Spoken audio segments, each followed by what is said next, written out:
సంస్థల్లో green climate team NGO ఆధ్వర్యంలో ఎల్నివో ప్రభావాలపై అవగాహన కార్యక్రమం నిర్వహించారు.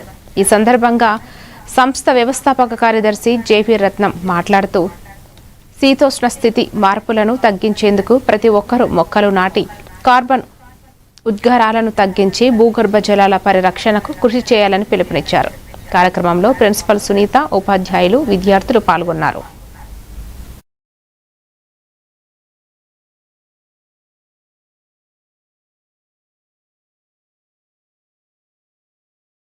స్కూల్లో చదువుతున్నాను. ఈ రోజు మనం ఎల్నినో మరియు సూపర్ ఎల్నినో గురించి మాట్లాడబోతున్నాము.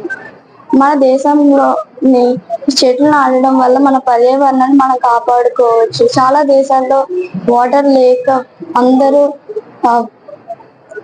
చెట్లు నాటకుండా వాటర్ లేకుండా ఉంటున్నారు. కాబట్టి మన దేశంలో మనం చెట్లు నాటి మన పర్యావరణాన్ని కాపాడుకోవచ్చు. సునీత, అక్షర స్కూల్లో ప్రిన్సిపల్ గా వర్క్ చేస్తున్నాను.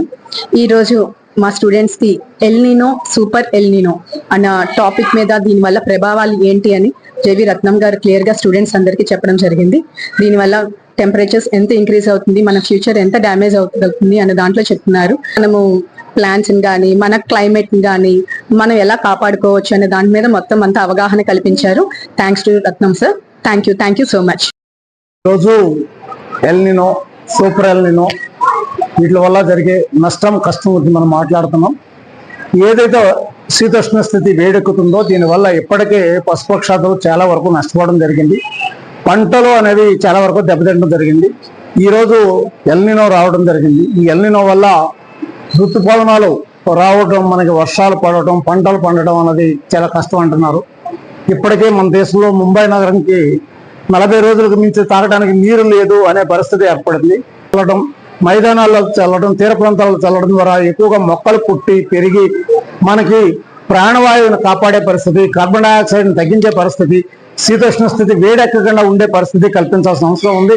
దానికోసం ప్రతి విద్యార్థి కృషి చేయాలని మేమైతే కోరుతున్నాం. మెదక్ జిల్లా